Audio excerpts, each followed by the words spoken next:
चलो good morning class fifth. आज आप लोग पेज नंबर 25 यानी शीट नंबर 7 के सीक्वेंस वाले शब्द पढ़ेंगे। अब इसमें देखो एक चीज हम आपको बता दें कि प्रोसेस्ड क्या है और फॉलोड क्या है। प्रोसेस्ड हमारे पहले के लिए बिफोर आते हैं और फॉलोड मीन्स अनुसरण करना, उसका पीछा करना। तो जो पीछे जो बाद में आएंगे वो फॉलोड में होंगे, जो प्रोसेस्ड है वो पहले आएंगे। अब इसमें पहले सिर्फ पिक्चर बनाया है, आपका क्वेश्चंस नहीं डाला है। क्वेश्चन मैं पढ़ रहा हूं, how many time is x processed by P. कितने बार पी एक्स जो है वो पी के पहले आया है। मतलब अब पहले देखते हैं हम, एक्स पी से पहले आया तो देखो एक बार ये हो गया, एक ग्रुप बना दिया। अब ये एक्स है, डब्ल्यू है, इससे कोई संबंध नहीं। ये एक्स एस से संबंध, ये एक्स यू से है। तो मतलब पी से संबंध कितने बार आया, तो पी से एक बार आया। तो हम इसमें ऑप्शन देखते हैं, 1 में, ए में 1 है, बी में 0, सी में 2, डी में 3। तो 1 वाला सही रहा। तो हमारा एक ऑप्शन पर हम ऐसे टिक लगा देंगे। ऐसे अब देखो H star triangle, dollar dollar H star triangle, ये हमारे बने हुए हैं। अब उसने क्वेश्चन क्या बोला है, how many time is star followed by dollar. यानी कि जो ये स्टार है, ये डॉलर साइन है, वो कितने बार आया है किसके, इस डॉलर के पीछे। तो हम जरा देखते हैं, यहां तो डॉलर है नहीं, आगे पीछे भी नहीं है, ये है, यहां भी नहीं है, तो एक भी टाइम नहीं आया। तो उसने क्वेश्चन दिया है नंबर में 3, 2, 1, 0, तो डी वाले में 0 है। तो डी ऑप्शन आपका सही रहा। क्यों कि जी एक भी बार स्टार यानी डॉलर के नजदीक भी नहीं आया, फॉलोड क्या करें।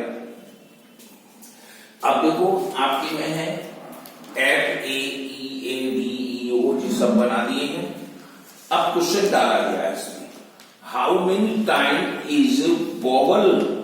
अब वोवेल क्या होते हैं, अब वोवेल साउंड तुमको मालूम होने चाहिए, ए ई आई ओ यू, ये 5 वोवेल आपने पढ़े होंगे इंग्लिश में स्वर, हिंदी में तो 11 होते हैं। तो क्वेश्चन है how many time is vowel followed by A vowel, यानी मतलब वोवेल के बाद फिर वोवेल आ जाए, तो मतलब कितनी बार आ रहा है। जब देखो ए के बाद ई आ गया, फिर वोवेल आ गया, पहला बार आ गया। दूसरी बार देखो ई ओ यू, ई आ गया। तीसरी बार देखो आई है, अब आई ई के बाद आ रहा है, ठीक। अब चौथी बार देखो ओ आई, ई आ गया। तो मतलब हमारे पास वोवेल के बाद फिर वोवेल आ जाए, या दोनों आगे पीछे वोवेल हो, तो वो हमारे कितने बार आई है। तो हमने देखा 1, 2, 3, 4 बार हमारा वोवेल आया है। तो हमारा इसमें ऑप्शन है सी, तो हम सी वाले पे टिक लगा रहे हैं। तो इस तरह से हमारा ये हो जाएगा। अब कहने का मतलब है कि हमने चित्र नहीं बनाए हैं, तो हम इसी में समझा रहे हैं आपको। देखो क्वेश्चन समझो बस, how many time is Z, how many time is Z followed by A number less than 5। यानी कि जो जेड है वो पीछा कर रहा है 5 से कम है, 5 से कम है, लेस देन 5 लिखा है। तो देखते हैं जेड कहां कहां है, जेड हमारा 5 से पहले, लेकिन जेड जो 5 से कम है तो लेस देन में है, तो एक बार नहीं आया, तो इसका मतलब जब एक ही बार नहीं है तो हम इसको 0 लगा देंगे। अब जैसे ए बी ए लिखा है, तो अब ये क्वेश्चन कर रहा है how many time b followed by a. तो बी ए के बाद कितने बार आया, तो 1 2 3 4 5 6 बार आया, यानी बी जो ए के बाद 6 बार आया। तो हम ऐसे ही 6 वाले पे टिक लगा देंगे। ऐसे ही क्वेश्चन नंबर 6 है 7 4 6 2 0 5 6 3 2 7 7 9 8 7। अब क्वेश्चन दिया है how many time 7 followed by a smaller number. अब 7 जो है स्मॉलर नंबर के बाद कितने बार आया है, जरा चेक करें। पहला 7 ही है, इससे कोई मतलब नहीं। एक दूसरा 2 के बाद 7 आया है, तो स्मॉलर नंबर हो गया।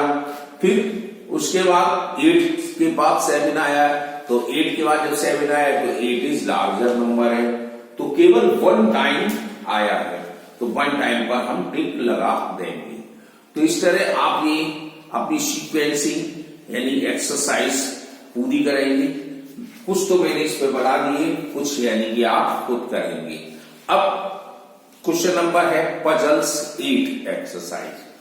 पजल्स में आप देखिए हम नहीं लिख रहे हैं, केवल हम इसको पढ़ेंगे, समझे ना।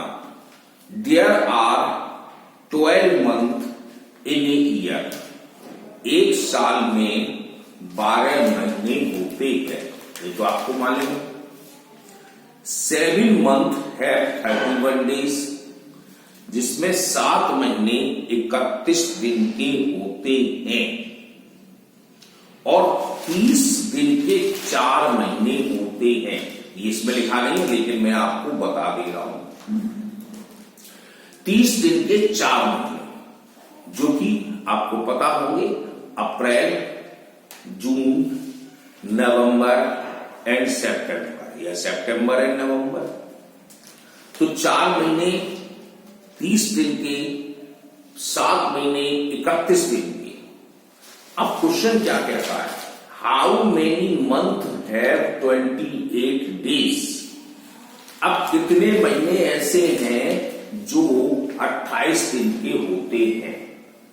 तो हम कह सकते हैं ओनली 1 मंथ यानी फरवरी। लेकिन आप ध्यान दें फरवरी 29 का भी होता है, तो इसलिए हम इस पजल्स में नहीं डाल सकते, क्योंकि 28 एंड 29 लीप ईयर जब होता है तो 29 का होता है। जैसे आप इसी साल देखें, अपने कैलेंडर में देखना कि फरवरी 29 का हुआ, तो अब कितने महीने 28 के हुए, तो यहां तो जवाब हुआ एक भी नहीं है भाई। अब कैलेंडर 2020 के अनुसार हमारा लीप ईयर है, तो ये हमारा 28 दिन का कोई भी महीना नहीं है। तो हम इसलिए इसको हम आंसर कह देंगे नो मंथ या फरवरी इज 28 एंड 29 डेज। अगला देखो, Jenny's mother had 4 children. Jenny की मां के 4 बच्चे हैं। 4 बच्चे हैं, जैसे कि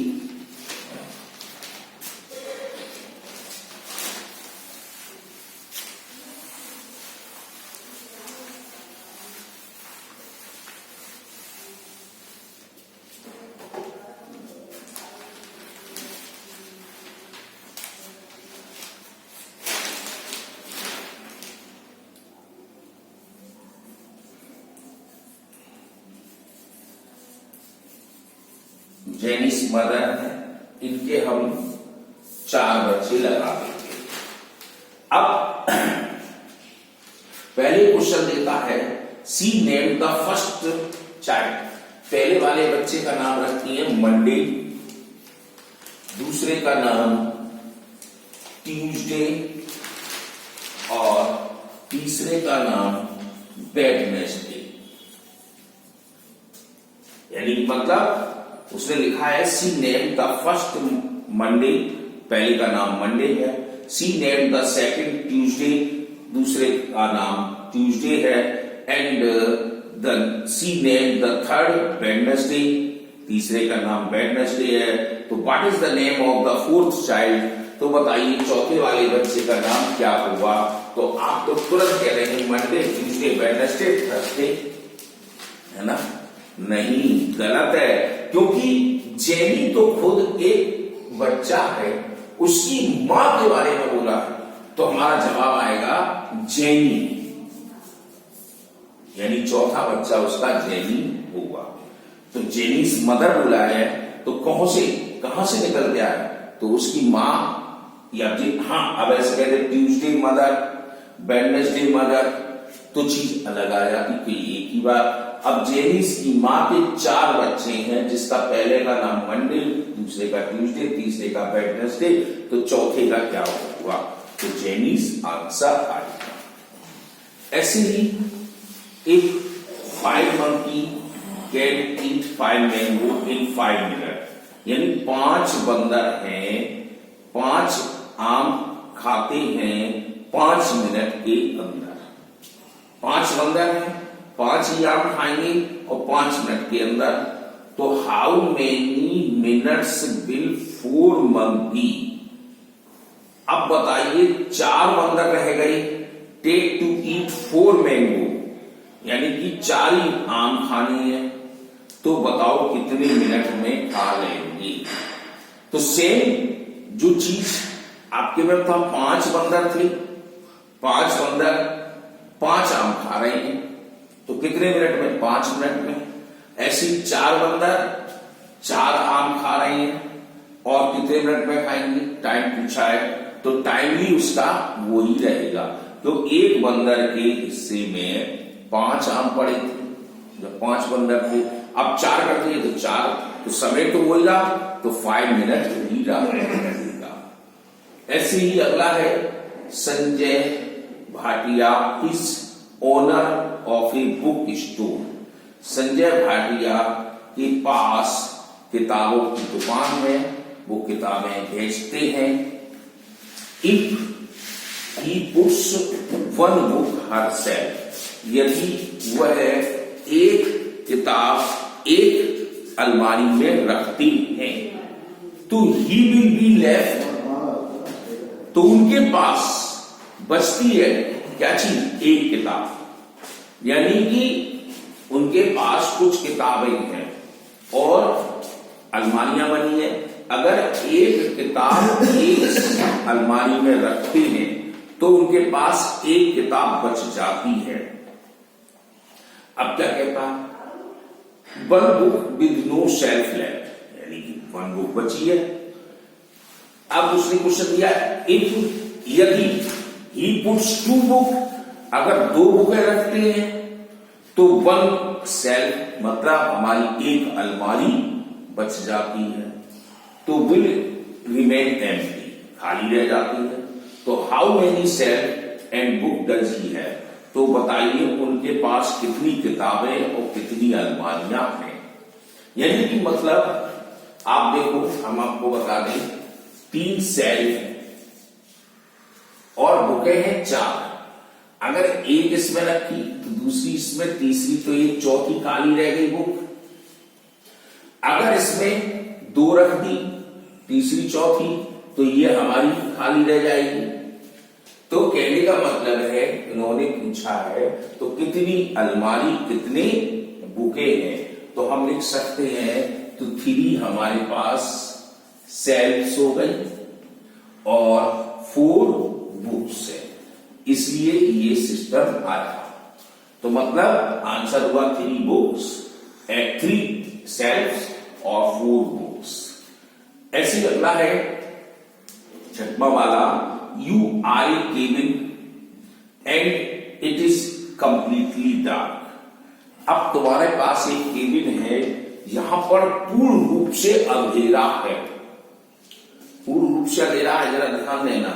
you have 1 match on you, तुम्हारे पास एक माचिस है। Which do you light first, जिसको तुम पहले जलाओगे, किसको पहले जलाओगे, द न्यूज़पेपर, अखबार भी है तुम्हारे पास रोशनी करने के लिए। द लैम्प, लैम्प भी है तुम्हारे पास जलाने के लिए। कैंडल, मोमबत्ती है। ऑन द फायर, तो मतलब 4 चीजें आ गई, माचिस, न्यूज़पेपर, लैम्प और कैंडल, आग जलाने के लिए जिससे कि रोशनी हो जाए। तो सबसे पहले आप किसको जलाएंगे? तो जवाब आएगा, पहले कुछ कहेंगे लैम्प जलाएंगे, कुछ कहेंगे कैंडल जलाएंगे, लेकिन सबसे पहले आपको क्या करना होगा? माचिस की तीली को पहले जलाना होगा, तभी तो वो कैंडल जलाएंगे। तो उसने क्वेश्चन यही किया है कि कंप्लीटली अंधेरा है और तुम्हारे पास एक माचिस है, न्यूज़पेपर है, लैम्प है और कैंडल है, तो आप सबसे पहले किसको जलाएंगे? तो सबसे पहले माचिस जलाएंगे, उसके बाद हम कैंडल उससे जला सकते हैं। तो ये आपकी पजल्स भी नहीं, तो 7 और 8 आज हमने दोनों आपकी संग कर लिए पूरी। कल हम फिर देखेंगे अगली।